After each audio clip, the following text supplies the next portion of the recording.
Unsure of your dream? Study abroad destination? Clear your doubts. Videsh Consult. Call 9676502888.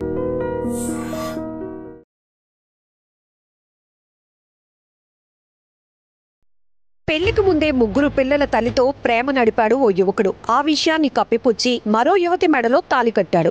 పట్టుమని 15 రోజులు కూడా కాపురం చేయకముందే పాత ప్రియురాలు పేచీ పెట్టింది. నిన్ను నమ్మిన భర్తను వదిలేస్తే నువ్వు హ్యాపీగా పెళ్లి చేసుకుంటే మరి నా పరిస్థితి ఏంటని ప్రశ్నించింది. దీంతో ఇద్దరికీ న్యాయం చేస్తానని మాటిచ్చిన మనోడు పెళ్లైన 15 రోజులకే పాత ప్రియురాలి మెడలోనూ తాళి కట్టాడు. ఈ విషయం తెలుసుకున్న ముందు భార్య పోలీసులను ఆశ్రయించింది. మరి ఇంతకీ ఆ గరుడు ఎవరితో ఉన్నాడు, పోలీసులు ఏం చేశారు అనే విషయం చూద్దాం.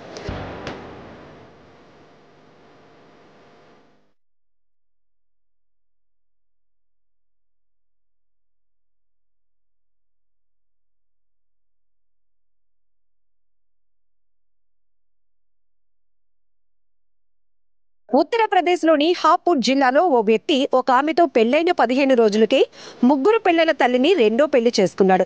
మొదటి భార్య కేసు పెట్టడంతో ఈ విషయం బయటకు వచ్చింది. బాబుగంజ్ పోలీస్ స్టేషన్ పరిధిలోని గ్రామానికి చెందిన మహిళకు గజల్పూర్ వాసి నవీన్తో ఫిబ్రవరి 16న పెళ్లైంది. పెళ్లైన 2 రోజులకే ముగ్గురు పిల్లలున్న హెడ్ కానిస్టేబుల్ నిర్మలతో నవీన్కు వివాహేతర సంబంధం ఉన్నట్లు భార్యకు తెలిసింది. అనంతరం మార్చి 1న నవీన్కు నిర్మలతో రెండో పెళ్లి జరిగింది. నిర్మలతో కలిసి ఉండాలని నవీన్ భార్యపై ఒత్తిడి తీసుకురాగా ఆమె ససేమిరా అంది. ఈ నేపథ్యంలో ఏప్రిల్ 17న బాధితురాలు పోలీసులకు ఫిర్యాదు చేయగా కేసు నమోదు చేసి దర్యాప్తు చేపట్టారు.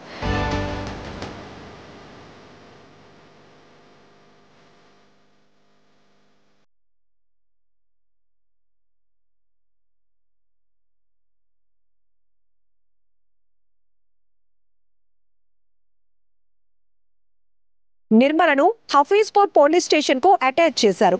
ప్రస్తుతం నవీన్, నిర్మల పరారీలో ఉన్నట్లు పోలీసులు చెప్తున్నారు. వీరిద్దరి ఫోటోలు వైరల్ అవుతున్నాయి. ఏదేమైనా వీరి స్టోరీ ఇప్పుడు సోషల్ మీడియాలో ట్రెండింగ్ గా మారింది. నెటిజన్లు రకరకాల కామెంట్లతో హోరెత్తిస్తున్నారు. మరి మీరేమంటారో కామెంట్ చేయండి. రాను రాను కుటుంబ కలహాల్లో కత్తులు పొత్తు పంచుకుంటున్నాయి. చిన్న చిన్న తగాదాలే పెద్ద పెద్ద సమస్యలు సృష్టిస్తున్నాయి.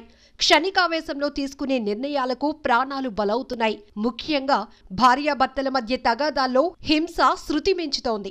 భార్యపై భర్త దాడి చేయటమో లేదంటే భర్తపై భార్య దాడి చేయటమో కామన్ గా మారిపోయింది. ఇటీవల కాలంలో భార్యలు కూడా తామేమీ తక్కువ కాదన్నట్టు భర్తలపై విచక్షణ రహితంగా దాడులకు తెగబడటం చూస్తూనే ఉన్నాం. అయితే తాజాగా ప్రేమ వివాహం చేసుకున్న యువకుడు భార్యతో గొడవ పడ్డాడు. ఆవేశంతో కత్తితో దాడి చేయబోయాడు. అడ్డుకోవటానికి వచ్చిన అత్తను కత్తితో విచక్షణ రహితంగా పొడిచాడు. ఈ ఘటన హైదరాబాద్లోని మియాపూర్ పోలీస్ స్టేషన్ పరిధిలో జరిగింది. మియాపూర్ ప్రాంతంలో క్యాబ్ డ్రైవర్ గా పనిచేస్తున్న మహేష్ అనే యువకుడు అదే ప్రాంతానికి చెందిన శ్రీదేవిని ప్రేమించి పెళ్లి చేసుకున్నాడు. వీరికి ఓ పాప కూడా ఉంది. అయితే కొన్నాళ్లు సజావుగా సాగిన వీరి కాపురంలో గొడవలు స్టార్ట్ అయ్యాయి. భార్యాభర్తల మధ్య మనస్పర్ధల వల్ల నిత్యం తగువ పడుతూనే ఉన్నారు. ఈ క్రమంలో సోమవారం రాత్రి మద్యం సేవించి వచ్చిన మహేష్ యథావిధిగా భార్యతో గొడవ పడ్డాడు.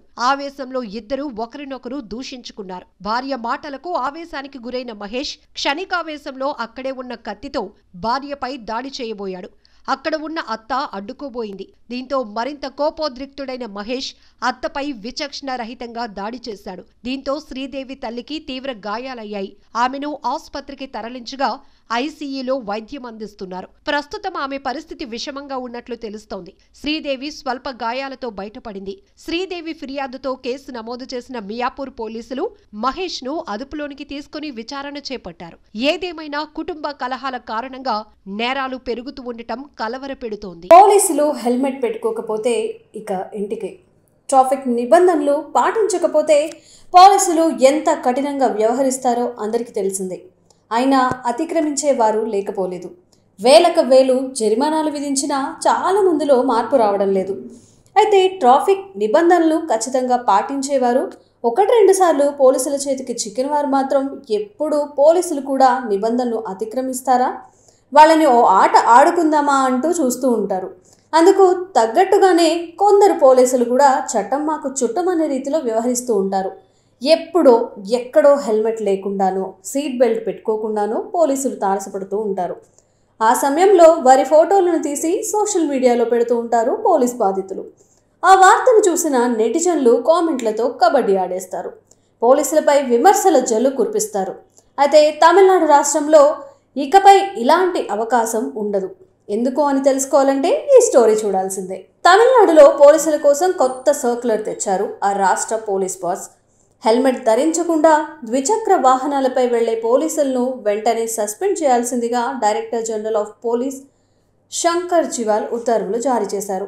రాష్ట్రంలో ద్విచక్ర వాహనాలు నడుపుతున్న వారు, వెనక కూర్చుని వెళ్లేవారు తప్పనిసరిగా హెల్మెట్ ధరించాలన్న నిబంధన అమల్లో ఉన్న సంగతి తెలిసిందే. హెల్మెట్ ధరించని వారికి ట్రాఫిక్ పోలీసులు 1000 రూపాయల జరిమానా విధిస్తున్నారు. వరుసగా 3 సార్లు హెల్మెట్ లేకుండా ద్విచక్ర వాహనం నడిపితే వారి డ్రైవింగ్ లైసెన్స్ను తాత్కాలికంగా రద్దు చేస్తున్నారు. ఈ నేపథ్యంలో ట్రాఫిక్ నిబంధనలు పాటించని వారి నుంచి జరిమానాలు వసూలు చేస్తున్న పోలీసులు హెల్మెట్ ధరించకుండా వాహనాలు నడుపుతున్నారని పలువురు డీజీపీ కార్యాలయానికి ఫిర్యాదు చేశారు. అంతేకాకుండా నిబంధనలు అతిక్రమించి పోలీసులు వాహనాలు నడుపుతున్న దృశ్యాలను వీడియో తీసి సోషల్ మీడియాలో కొంతమంది అప్లోడ్ చేయడం పోలీసు శాఖ పేరు ప్రతిష్టలకు భంగం వాటిల్లేలా ఉంది. ఇక ఇదిలా ఉండగా రాష్ట్రంలోని ట్రాఫిక్ విభాగం ఉన్నతాధికారులు ఎస్పీలకు సోమవారం ఓ సర్క్యులర్ జారీ చేశారు. ఆయా పోలీస్ స్టేషన్లలో ప్రతిరోజు ఉదయం జరిగే రోల్ కాల్లో ద్విచక్ర వాహనాల్లో వచ్చే పోలీసులు తమ ఉన్నతాధికారులకు హెల్మెట్ చూపించాలని ఆదేశించారు. హెల్మెట్ లేకుండా విధులకు హాజరయ్యే పోలీసుల వాహనాల తాళాలను స్వాధీనం చేసుకోవాలని, ఐఏఎస్ మార్క్ హెల్మెట్ కొనుగోలు చేసిన రసీదు చూపించాకే తాళాలు తిరిగి అప్పగించాలని సూచించారు. ఇక 4 చక్రాల వాహనాల్లో వెళ్లే పోలీసులు సీట్ బెల్ట్ ధరించాలని, లేని పక్షంలో వారిపై కూడా చట్టపరమైన చర్యలు తీసుకోవాలని డీజీపీ తన ఉత్తర్వులలో స్పష్టంగా పేర్కొన్నారు. అయితే డీజీపీ తీసుకున్న ఈ నిర్ణయంపై పలువురు ప్రశంసలు కురిపిస్తున్నారు. అందరికీ ఒకే న్యాయం, గ్రేట్ అంటున్నారు. ఇలాగే ఇకపై పౌరులు అందరూ కూడా తప్పకుండా ట్రాఫిక్ నిబంధనలు పాటించే అవకాశం ఉందంటున్నారు. మరి దీనిపై మీరేమంటారో కామెంట్ చేయండి. మనం రోడ్డుపై వెళ్తుంటే వెనక నుంచి ఎవరైనా పదే పదే హారన్ కొడుతుంటే చిర్రెత్తుకొస్తుంది కదా. సుప్రీం సినిమాలో సాయి ధరమ్ తేజ్ వెంటపడి కొట్టినట్టు కొట్టాలనిపిస్తుంది కదా. కానీ ఇకపై అలాంటి చికాకు ఉండకపోవచ్చు. పైగా ఇంకా కాసేపు హారన్ మోగిస్తే బాగుండు అనిపించొచ్చు. అవును, మీరు వింటుంది నిజమే. అన్ని అనుకున్నట్టే అయితే దేశవ్యాప్తంగా అదే జరగబోతుంది. స్వయంగా జాతీయ రహదారుల శాఖ మంత్రి ఆ మాట చెప్పారు. అదేంటో మీరు చూడండి. మరి రోడ్డెక్కితే చాలు హారన్ల మోత మోగుతుంటుంది.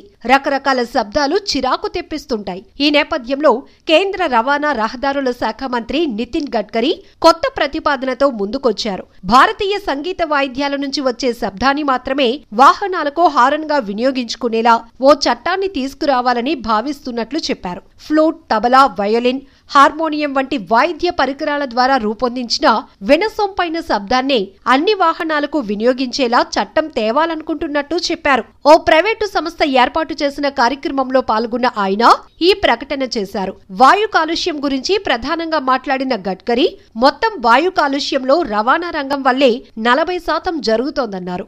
అందువల్లే తమ ప్రభుత్వం ఎలక్ట్రిక్ వాహనాలతో పాటు మిథనాల్, ఇథనాల్ వంటి బయో ఇంధనంతో నడిచే వాహనాలను ప్రోత్సహిస్తోందన్నారు.